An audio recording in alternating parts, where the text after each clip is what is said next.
everyone, welcome back to your favorite channel Gardening Diary. இது உங்கள் friend Nimi. இன்னைக்கு December 31st 2020. இந்த வருஷத்தோட கடைசி நாள்ல இருக்கோம். எத்தனையோ பேர் இந்த நாளை பார்க்க முடியல. So we are really blessed to see this day. So we should thank God for that. இன்னைக்கு நம்ம பார்க்க போறது ஒரு ரோஸ் வெரைட்டி தாங்க. இந்த வீடியோ நான் ஹரிஷ் அப்படின்றவருக்கு டெடிகேட் பண்றேன். நான் போடுற எல்லா வீடியோஸ்லயும் வந்து அவர் இந்த கமெண்ட்டை வந்து கண்டிப்பாக போட்டுருவார்.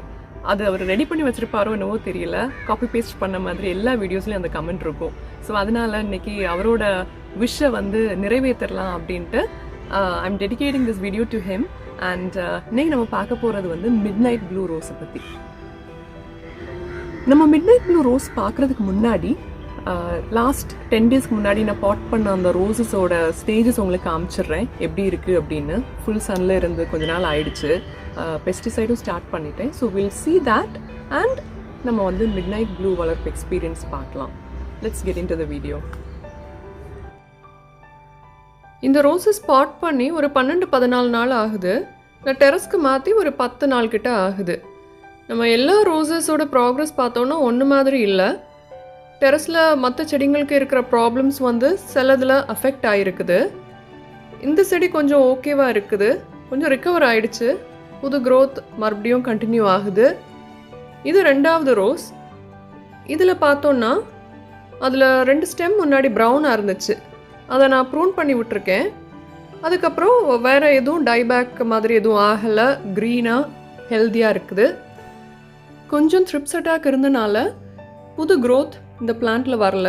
எதுலேயுமே புது க்ரோத் ரொம்ப வரல, ஏன்னா த plant is slightly under stress. ஆனால் பார்த்தீங்கன்னா நிறைய லீவ்ஸ் இருக்குது. லீவ்ஸ் எல்லாம் விழுந்து வெறும் குச்சியாக இல்லை, நிறைய பேர் ஃபேஸ் பண்ணுற ப்ராப்ளம் மாதிரி. இதுக்கு எல்லாமே காரணம் வந்து அந்த வாட்டரிங் பேட்டர்ன். மாய்ஸ்டாக இருக்குது. நான் தேவைக்கு அளவு தேவைக்கு ஏற்ற மாதிரி தண்ணி கொடுக்குறேன். ஃபுல் சன்னில் இருக்குது. ஸோ இப்படி இருக்கும்போது அந்த லீவ்ஸை ஃபுல்லும் கொட்டாது. ஓரளவு தொழிஞ்சாலும் மேக்ஸிமம் லீவ்ஸ் சேவ் பண்ணலாம். இது இன்னொரு ரோஸ். இதுலேயும் லீவ்ஸ் பரவாயில்ல. வந்த புது க்ரோத் வந்து த்ரிப்ஸ்னால் பாதிக்கப்பட்டனால தான் அது கருகுன மாதிரி அப்படி இருக்குது. உங்கள் புது ரோஸஸ் இந்த மாதிரி ஸ்டேஜில் இருக்கும்போ ஏதாவது பெஸ்ட் அட்டாக் வந்துச்சுன்னா தாராளமாக பெஸ்டிசைட் கொடுக்கலாம். பிளான்ட் வந்து நல்லா ஸ்ட்ராங்காக ஸ்டெடியாக இருக்குது, வாடலை, இலையெல்லாம் பழுத்து குச்சியாக இல்லை, சாயில் வந்து நல்ல கண்டிஷனில் இருக்குது, டைபேக் ப்ராப்ளம் இல்லை. ஸோ தாராளமாக பெஸ்டிசைட் வந்து நம்ம கொடுக்கலாம். ஃபெர்டிலைசிங் நான் இனி தான் ஸ்டார்ட் பண்ண போகிறேன், பட் பெஸ்டிசைட் கொடுக்குறதுல தப்பு இல்லை. இது இன்னொரு ரோஸ், இது 4வது ரோஸ். இதுலேயுமே புது லீவ்ஸ் எல்லாம் அந்த மாதிரி தான் இருக்குது. ஸோ க்ரோத் வர ஆரம்பிச்சுது, பட் பெஸ்ட்னால அப்படியே ஸ்டக்காகி நிற்குது. இப்போ ட்ரீட் பண்ணனால இனி அடுத்து வர லீவ்ஸ் எல்லாம் நல்லா வரும். நம்ம புதுசாக நடுற ரோஜா செடியை இந்த லெவலுக்கு கொண்டு வரதுக்குள்ளே சீக்ரெட் என்னன்னு பார்த்தோன்னா பாட்டிங் மிக்ஸ், அதுக்கப்புறமா அதை எப்படி வெயிலுக்கு பழக்கிறோம் அப்படின்றது, கடைசியாக ரொம்ப முக்கியமானது தண்ணி விடுறது. எவ்வளோ விடுறோம் அந்த அளவு தேவைக்கு ஏற்ற மாதிரி விட்டு கரெக்டாக பார்த்து கொண்டு வந்தோன்னா 15 நாளில் நமக்கு வந்து கண்டிப்பாக புது க்ரோத் வர ஆரம்பிச்சிரும். அதுக்கப்புறம் பெஸ்ட் இந்த இடப்பட்ட டைமில் பெஸ்ட் வந்துச்சுன்னா ஸ்ப்ரே பண்ணி நம்ம அதை சரி பண்ணிக்கலாம். ஸோ அது ஒரு சின்ன அப்டேட். இனி நம்ம மிட் நைட் ப்ளூ ரோஸ் பற்றி பார்க்கலாம். மிட் நைட் ப்ளூ ரோஸ் எப்படி இருக்கும் அப்படின்னு உங்களுக்கு சொல்லித்தர தேவையில்லை. நிறைய பேர் வச்சுருக்கீங்க, வளர்க்குறீங்க, அதனால் எல்லாருக்குமே தெரியும். ஆனால் உங்களுக்கு தெரியாத சில சின்ன விஷயங்கள் இந்த வீடியோவில் நம்ம பார்க்கலாம். ஒரு பேசிக் ஓவர்வியூவும் பார்த்துட்டு அது எல்லாத்தையும் நம்ம கவர் பண்ணுவோம். மிட் நைட் ப்ளூ ரோஸ் வந்து டாம் க்ரூத் 2004 பிரெட் பண்ணியிருக்கிறாரு. 2005 யூஎஸில் இதை ஃபஸ்ட்டு இன்ட்ரடியூஸ் பண்ணியிருக்காங்க. மிட் நைட் ப்ளூ வந்து ஒரு ஷ்ரப் ரோஸ் அப்படின்னு கிளாஸிஃபை பண்ணியிருக்காங்க. நமக்கு வந்து போலியாந்தா, ஃப்ளோரிபண்டாலாம் இருக்குது. ஆனால் இதை அந்த கிளாஸிஃபிகேஷனில் போடாமல் ஏன் ஷ்ரப் ரோஸ் அப்படின்னு சொல்கிறாங்க அப்படின்னு தெரியல. ஆல்தோ தே ப்ளூம் இன் பஞ்சஸ். ஆனால் மிட் நைட் ப்ளூ வந்து நிறைய நாள் செடியில் இருக்காது, விரிஞ்சு 2 நாளிலே அந்த பூ துழிஞ்சிரும். மிட் நைட் ப்ளூவை வந்து நம்ம இம்மீடியட்டாக ஐடென்டிஃபை பண்ணிடலாம். ஒன்று அதோட கலர், 2வது அந்த சென்டரில் அந்த பிரைட் எல்லோ இருக்கு இல்லையா, ஸோ அது வச்சு நம்ம அது மிட் நைட் ப்ளூன்னு கண்டுபிடிச்சிடலாம்.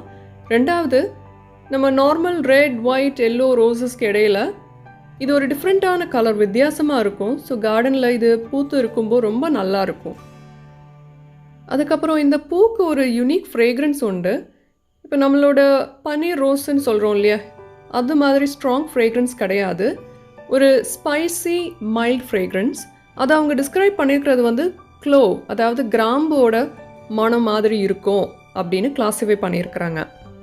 இந்த பூ விரிகிற அன்னைக்கு நம்ம அதை மணத்தி பார்த்தோம் அப்படின்னா அந்த ஃப்ரேக்ரன்ஸ் நமக்கு நல்லாவே ஐடென்டிஃபை பண்ண முடியும்.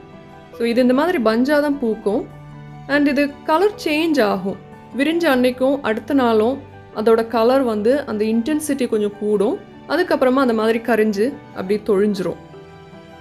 இன்னொன்று, சீசனுக்கு ஏத்தாப்பில், டெம்பரேச்சருக்கு ஏத்தாப்பில் கூட இந்த கலர்ஸ் மாறிக்கிட்டே இருக்கும். இது இந்த மான்சூன் டைமில் பூத்தது. ஃபஸ்ட்டு நீங்கள் பார்த்த பிக்சர்ஸ் எல்லாம் வந்து சம்மர் டைமில் பூத்த பூக்கள். மிட் நைட் ப்ளூ மாதிரியே இன்னும் 2 ரோஸ் இருக்குது. ஸோ நீங்கள் அதை பார்த்து கன்ஃபியூஸ் ஆகிடக்கூடாது. மிட் நைட் ப்ளூவோட சைஸு வந்து ஒரு 2.5 இன்ச்சிலேருந்து 3 இன்ச்சுக்குள்ளே தான் இருக்கும் மேக்ஸிமம். பூ வந்து பெருசாக இருக்காது. ஃப்ளோரிபண்டா மாதிரி பெரிய பூவாகவும் இருக்காது, மினியேச்சர் மாதிரி குட்டி பூவாகவும் இருக்காது. ஸோ அதோட ஆவரேஜ் சைஸ் வந்து 2.5 to 3 இன்ச்சஸ்க்குள்ளே இருக்கும். டைமண்ட் ஐஸ் அப்படின்னு இன்னொரு ரோஸ் இருக்குது.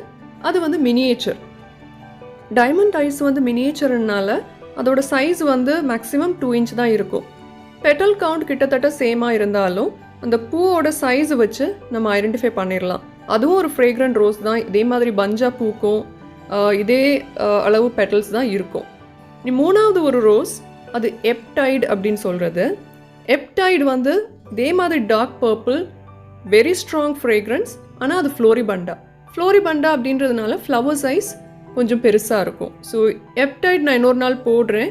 ஐ ஹாவ் எப்டைட். ஆனால் டைமண்ட் ஐஸ் என்கிட்ட இல்லை, அதனால் அதோட ஃபோட்டோ காமிக்க முடியாது. ஸோ இதுதான் இந்த 3 ரோஸோட சிமிலாரிட்டிஸ். ஸோ உங்ககிட்ட இந்த ரோசஸ் ஏதாவது இருந்துச்சு அப்படின்னா டூ ஷேர்.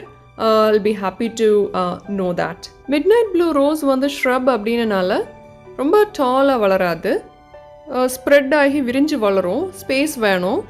இப்போ என்னோடய ரோஸ் பார்த்திங்கன்னா ரொம்ப ஹைட்டே கிடையாது. ஒரு 3 ஃபீட்டுக்குள்ளால தான் அதோட ஹைட் இருக்குது. இன்னொரு நல்ல விஷயம் என்னென்னா, இதோட ஸ்டெம்ஸில் வந்து தார்ன்ஸ் ரொம்ப கம்மியாக இருக்கும். சில பிரான்ச்சஸில் தார்ன்ஸே இருக்காது, முள்ளே இருக்காது. சிலதில் இருக்கும். அப்படி இருந்தாலும் அடிபாகத்தில் 1-2 இருக்கும். மேல் பாகம்லாம் ஸ்மூத்தாக சாஃப்டாக இந்த பிளெயினாக முள் இல்லாமல் இருக்கும். ஸோ அதனால் இதை ஆல்மோஸ்ட் தார்ன்லெஸ் அப்படின்னு சொல்லுவாங்க. இதில் நம்ம டெட் ஹெட் பண்ணி விட விட க்ரோத் விகரஸாக குவிக்காக இருக்கும். அதே மாதிரி இந்த ப்ளூம்ஸ் வர்றதும் சீக்கிரமாக மொட்டு வந்து பூக்கும். ஹைப்ரிட் டீ மற்ற ஃப்ளோரிபண்டாவை விட இதில் பூக்கள் வந்து அதிகமாகவும் சீக்கிரமாகவும் பூக்கும். த்ரூ அவுட் த இயர் பூத்துக்கிட்டே இருக்கும். So we can see flowers most of the time. ஆனால் ஒன்று என்னென்னா, பூ வந்து சீக்கிரமாக தொழிஞ்சிரும், வாடி தொழிஞ்சிரும். நான் இதை வந்து மெதுவாக தான் டெட் ஹெட் பண்ணுவேன். ஏன்னா நிறைய பூ பார்க்குறதுக்கு நல்லா இருக்கும் அப்படின்னு போட்டிருப்பேன்.